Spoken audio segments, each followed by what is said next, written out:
하남시 외곽 오래된 아파트 단지가 있다. 15년 전 입주가 시작된 이 단지는 12동이 나란히 서서 겨울 찬바람을 막아주는 형세였다.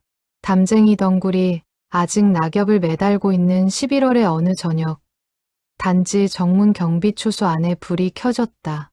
강민호는 오후 6시 정각에 경비복 단추를 위에서부터 하나하나 채웠다.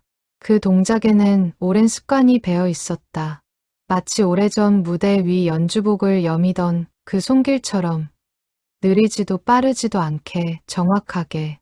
단추를 다 채우고 나면 그는 거울도 들여다보지 않았다. 어차피 자신이 어떻게 보이는지에 대해 그는 오래전부터 관심이 없었다. 12시간 야간 경비, 오후 6시부터 다음 날 오전 6시까지.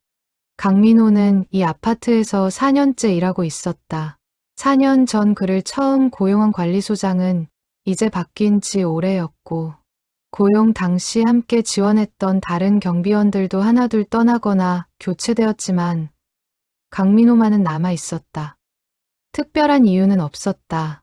그저 떠날 이유가 없었고 남아 있어야 할 이유가 있었다.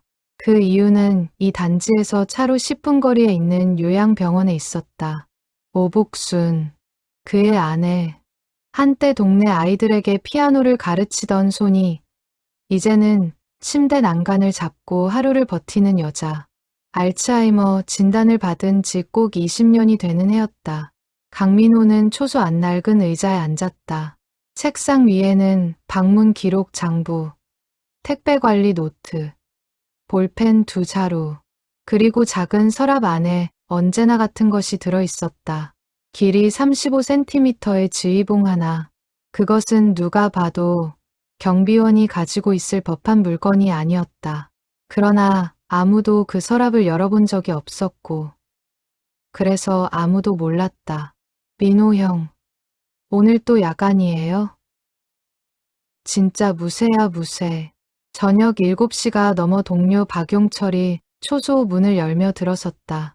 55세로 강민호보다 13살 아래였지만 이 초소 안에서만큼은 두 사람이 동등한 동료였다. 박용철은 입이 무거운 편이 아니었다. 매 당직 때마다 그날 있었던 일을 한 보따리씩 풀어놓는 것이 습관이었다. 강민호는 그것을 듣는 편이었다. 대꾸는 거의 하지 않더라도 603호 외부 차량 불법 주차 신고 들어왔어. 이미 처리했어.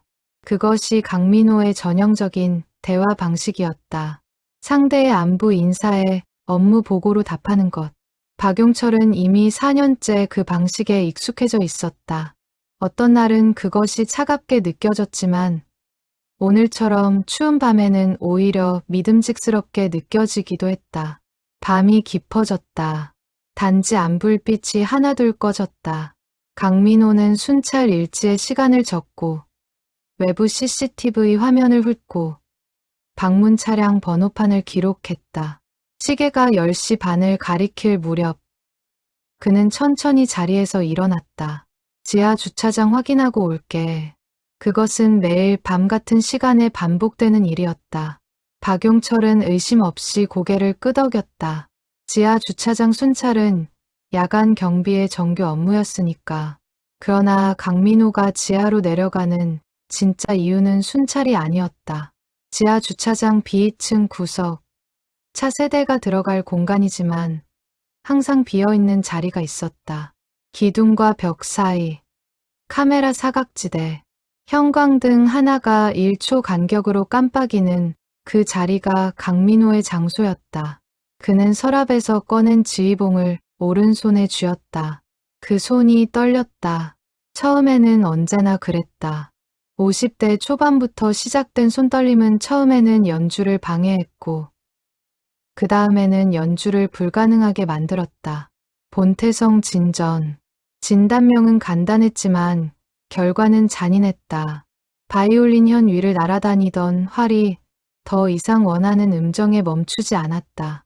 그러나 지휘봉은 달랐다. 떨리는 손으로도 공기를 가를 수 있었다. 떨리는 손으로도 음악을 이끌 수 있었다. 물론 실제 단어는 아무도 없었다. 사방은 콘크리트 벽이었고 눈앞에 있는 것은 낡은 기둥과 남의 차들뿐이었다. 하지만 강민호의 눈앞에는 달리 보이는 것들이 있었다. 첫 번째 바이올린 파트, 두 번째 바이올린 파트, 비올라, 첼로, 더블 베이스, 그리고 그 사이에 앉아 두 손을 무릎 위에 가지런히 올려놓고 지휘자를 바라보는 한 여자. 오복순이었다. 32살의 오복순. 짧은 단발에 하얀 블라우스를 입고 연주 시작 전 늘 그랬듯 눈을 반쯤 감고 숨을 고르는 그녀. 강민호는 눈을 감았다. 그리고 시작했다. 오른팔이 천천히 올라갔다. 사박자의 첫 준비 동작. 검지를 중심으로 지휘봉이 가볍게 원을 그렸다. 입술이 달싹였다. 악보 없이도 외워진 멜로디 라인이 뇌 안에서 정확하게 흘러나오기 시작했다. 드보르자크 현악 세레나데 마장조. 제1악장. 오복순이 가장 좋아했던 곡이었다. 그녀의 피아노 레슨 마지막 날, 학생들이 깜짝 선물로 연주해 주었던 곡. 그 연주를 들으며 처음으로 그 자리에서 눈물을 흘렸던 나를 강민호는 기억하고 있었다. 아내의 눈에 그토록 맑은 눈물이 고이는 것을 본 것은 그때가 처음이었다. 강민호는 그것을 보는 순간 이 여자를 평생 지켜야겠다고 생각했다. 결혼한 지 4년이 지난 날이었다. 형광등이 깜빡였다. 그의 팔이 멈추지 않았다. 3분 42초. 제1악장 노래 부분이 끝나는 시점에서 그는 마지막 종지선을 긋듯 지휘봉을 아래로 천천히 내렸다. 정막이 돌아왔다. 어딘가에서 환기 시스템 돌아가는 소리가 들렸다. 강민호는 눈을 떴다. 콘크리트 기둥이 있었다. 빈 주차 공간이 있었다. 형광등이 또 한 번 깜빡였다. 그는 지휘봉을 바지 옆에 가볍게 문질렀다. 그리고 걸음을 돌려 계단 쪽으로 향했다. 오늘 밤의 연습은 끝이었다. 계단을 오르는 그의 뒷모습 너머 주차장은 다시 아무 일도 없었던 것처럼 고요했다. 형광등만이 혼자서 깜빡이다가 잠시 후 멈추었다가 다시 깜빡이기를 반복했다. 이지수가 차 안에 가방을 두고 내린 것을 안 것은 엘리베이터 앞이었다. 수업 준비를 해야 했다. 내일 아침 중학교 음악 수업, 관현악 감상 수업이었다. 태블릿이 필요했다. 태블릿은 차 안에 있었다. 그녀는 다시 엘리베이터를 타고 지하 2층으로 내려갔다. 밤 10시 35분. 평일 야간의 지하 주차장은 되게 조용했다. 그녀는 빠른 걸음으로 자신의 차를 향해 걸어갔다. 그때 들렸다. 소리가 아니었다. 움직임이었다. 기둥 뒤로 뭔가가 보였다. 인기척이었다. 이지수는 본능적으로 걸음을 멈췄다. 누군가가 있다. 저 구석에 사람이 있다. 그 생각과 동시에 그녀의 심장이 한 박자 빨리 뛰었다. 그러나 다음 순간 그녀는 멈췄다. 남자가 있었다. 등이 보였다. 경비복이었다. 그리고 그 남자의 오른팔이 천천히 위로 올라가고 있었다. 음악이 들리지 않았다. 그러나 그 팔의 움직임은 분명히 무언가를 이끌고 있었다. 박자가 있었다. 흐름이 있었다. 고요 속에서 오직 한 사람의 팔만이 살아 움직이는 그 광경은 이지수가 15년간 음악 교사로 지내오면서 단 한 번도 본 적 없는 종류의 장면이었다. 그녀는 숨을 참았다. 차 키를 손 안에 꼭 쥐었다. 삐 소리가 나면 안 됐다. 그 남자가 멈추면 안 됐다. 무엇이 멈추면 안 된다는 건지 이지수는 설명할 수 없었지만 직감적으로 알았다. 저것은 방해받아서는 안 되는 무언가다. 그 팔이 마지막으로 크게 한번 선을 그었다. 그리고 천천히 내려왔다. 남자가 잠시 그 자리에 서 있다가 걸음을 돌렸다. 이지수는 얼른 차 뒤로 몸을 숨겼다.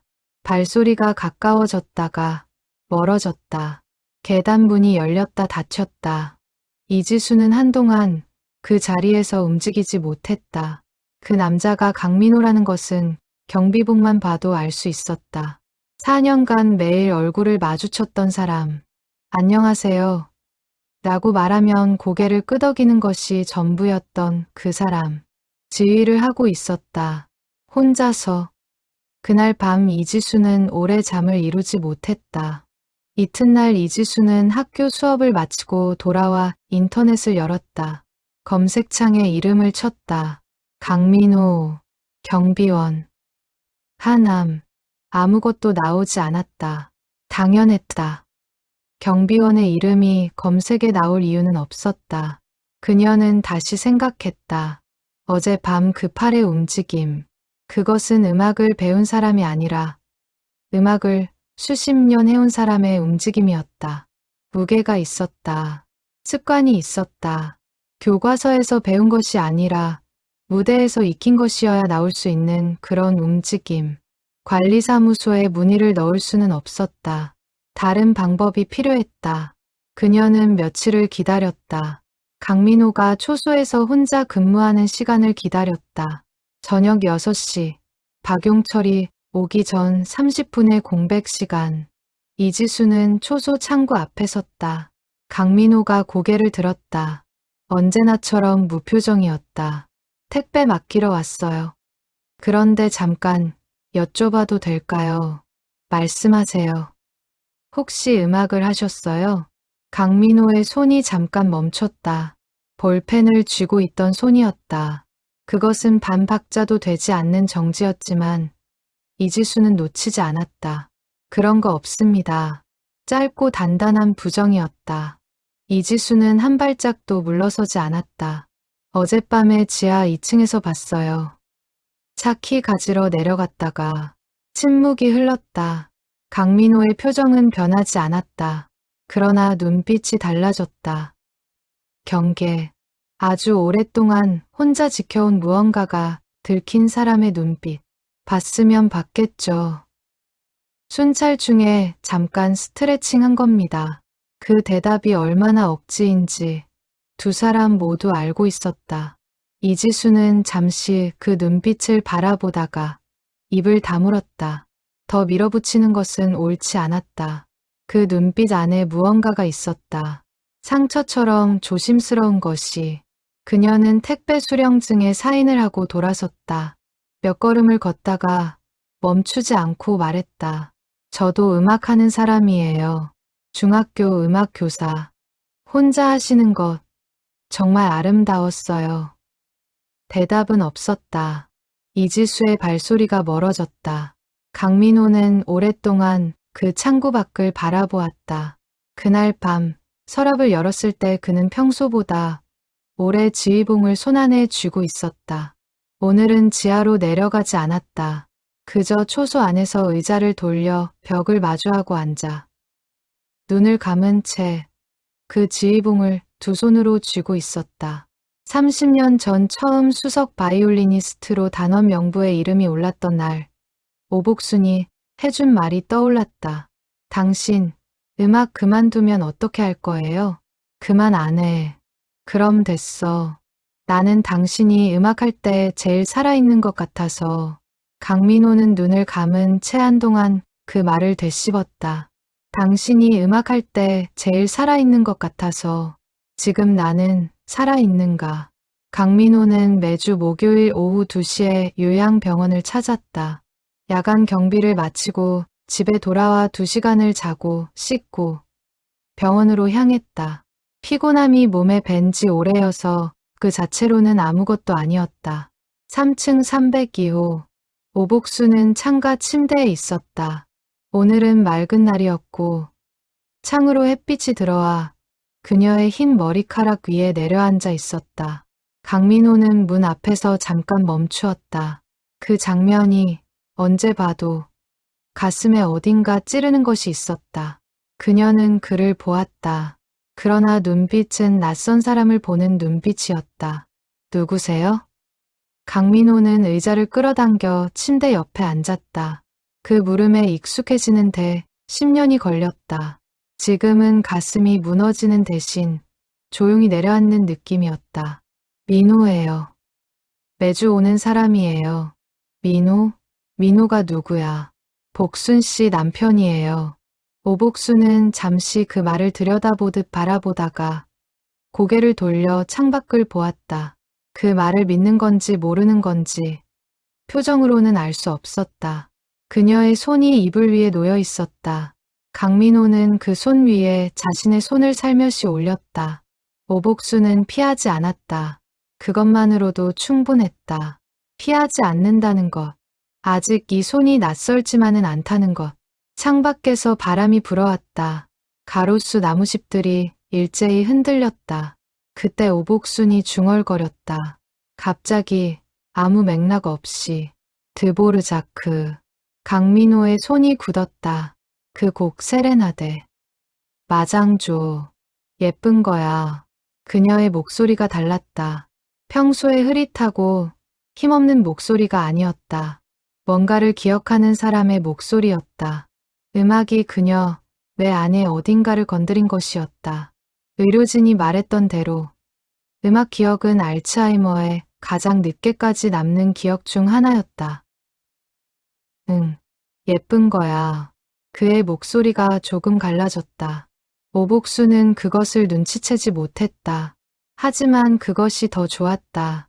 들키지 않아도 됐다. 돌아오는 길, 강민호는 버스 창가에 앉아 바깥을 보았다. 거리에 늦가을 햇빛이 누렇게 깔려 있었다. 그의 입술이 잠깐 움직였다.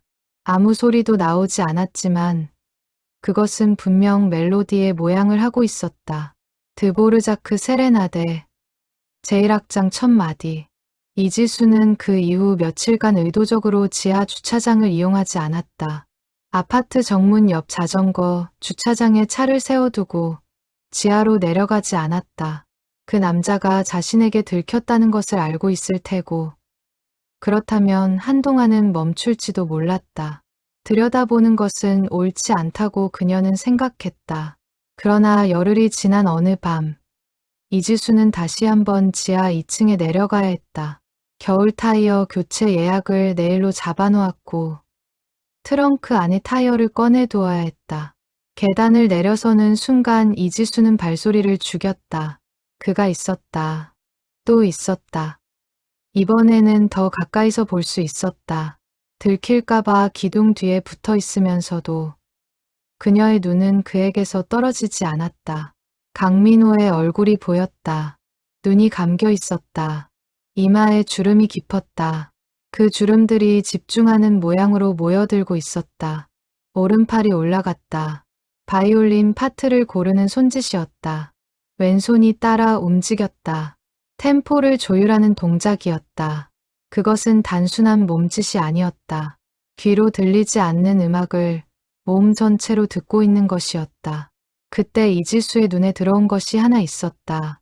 그의 오른손이 가볍게 떨리고 있었다.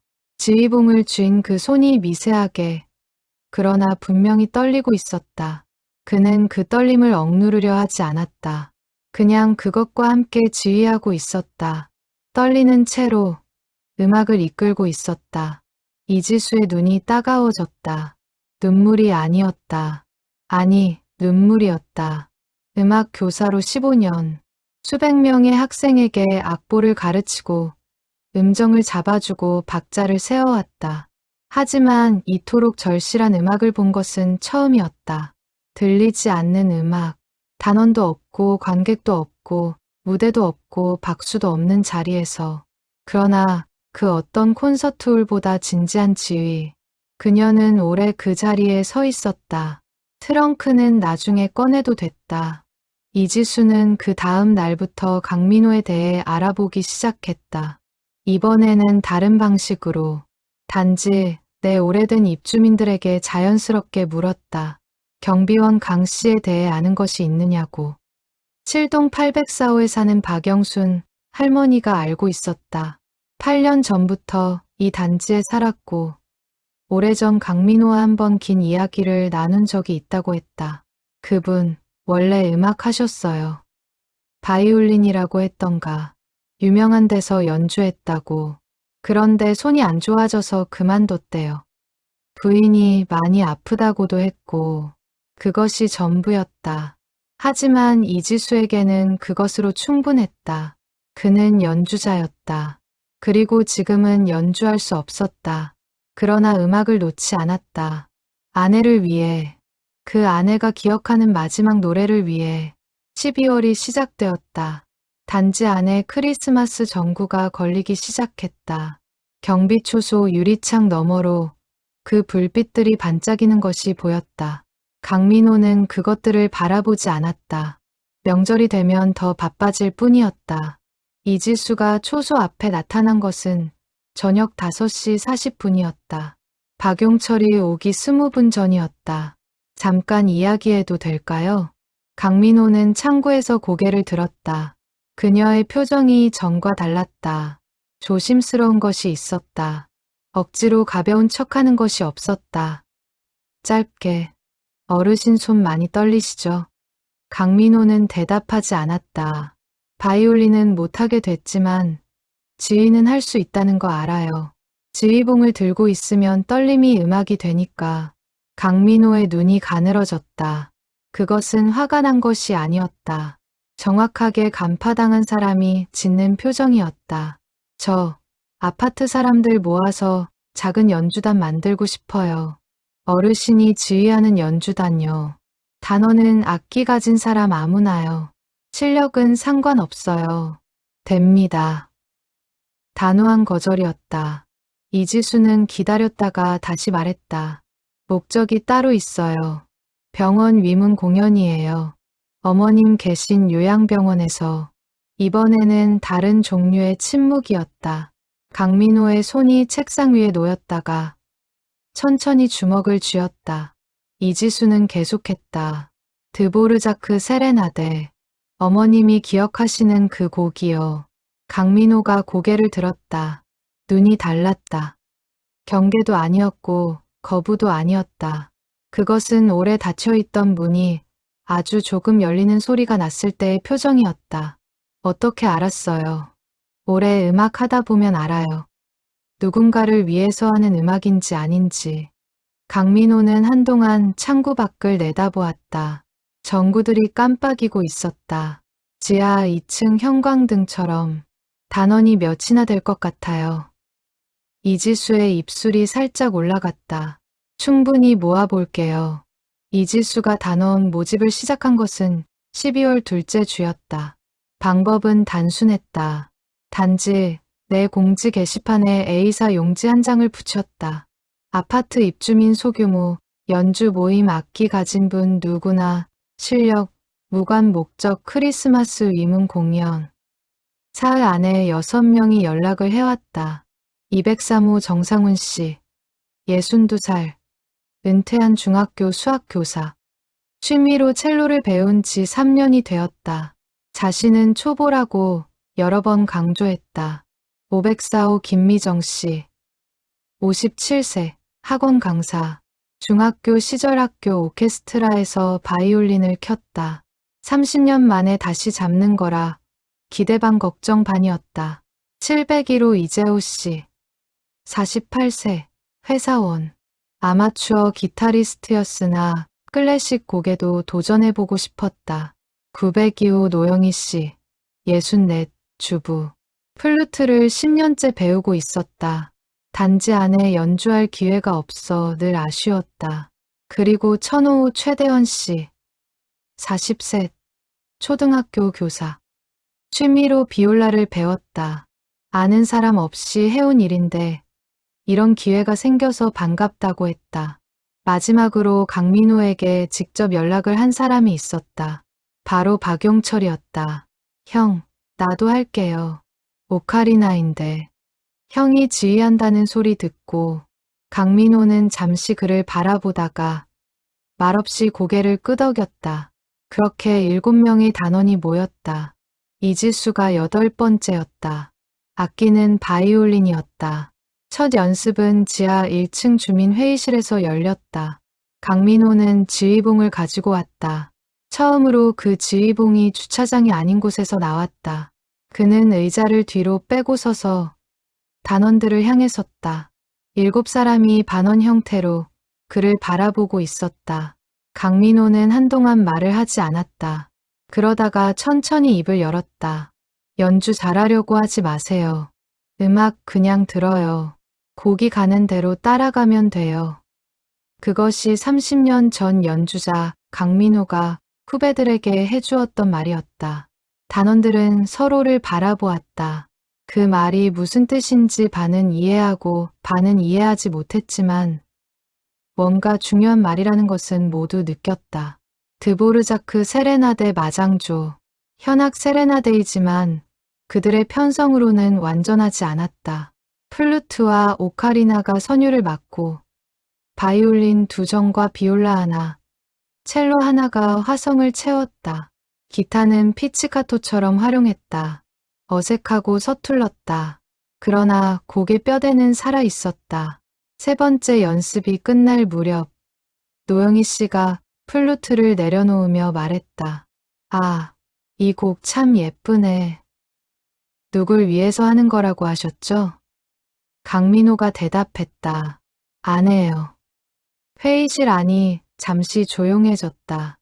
연습을 시작한 지 2주일이 되던 날 저녁, 강민호의 휴대폰에 전화가 왔다. 딸 강윤서였다. 강윤서는 서울 마포구에 살았다. 회사에 다녔고 결혼을 준비 중이었다. 그녀가 아버지에게 전화를 하는 것은 한 달에 한두 번, 어머니, 병원 관련 행정 처리가 있을 때거나 명절 일정을 조율할 때였다. 부녀 사이가 나쁜 것은 아니었다. 그러나 가깝지도 않았다. 강민호와 강윤서 사이에는 오랜 서먹함이 있었다. 어머니가 아파지기 시작하던 그 시절, 아버지가 음악만 하던 그 시절, 어린 윤서는 많은 날을 혼자 보냈다. 밥을 혼자 먹고 숙제를 혼자 했다. 아버지는 리허설이 있었고 어머니는 점점 잃어갔다. 그것을 누구의 잘못이라고 말할 수는 없었지만 그 외로움의 기억은 딸에게도 남아 있었다. 아버지, 병원에서 연락 왔어요.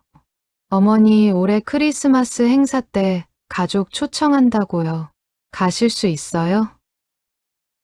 응, 갈게. 강윤서 저도 가려고요. 오랜만에 같이 가면 어떨까요? 짧은 침묵이 있었다. 그러자 강윤서가 잠깐 머뭇거렸다. 아버지, 요즘 뭔가 하신다고요? 아파트에서. 강민호는 그 말에 놀랐다. 누가 이야기한 것이었다. 아마 이지수가 연락한 것일 수도 있었다. 아니면 입주민 연락망에서 흘러나온 것일 수도 있었다. 뭐 들었어? 연주단 만든다고요. 아버지가 지휘한다고. 강민호는 한동안 말이 없었다. 뭐라고 답해야 할지 몰랐다. 딸에게 이것을 설명하는 것이 낯설었다. 오랫동안 아무것도 설명하지 않고 살아온 사람이었다. 엄마 위해서 하는 거야. 병원에서 한번 연주하려고.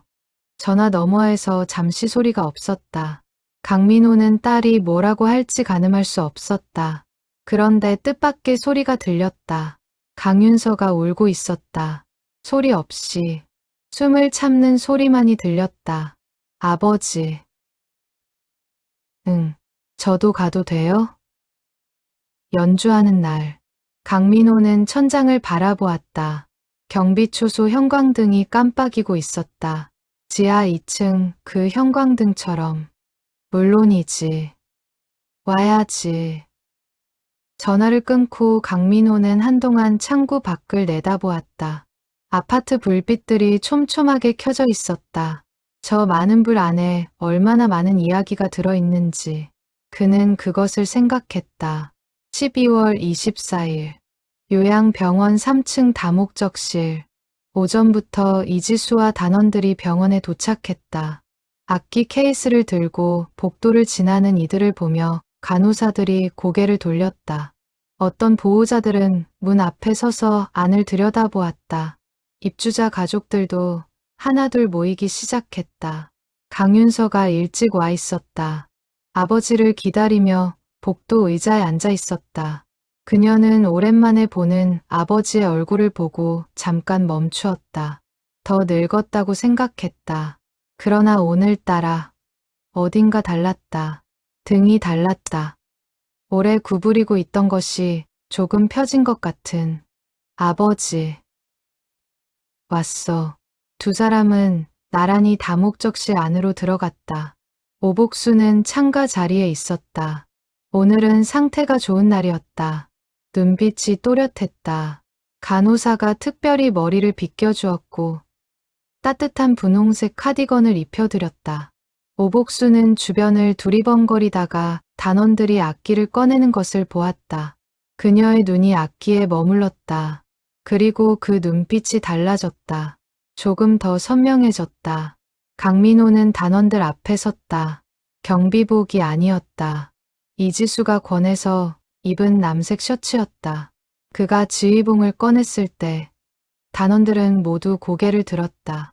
그것이 신호였다. 다목적실이 조용해졌다. 강민호는 오복순이 있는 쪽을 한번 바라보았다.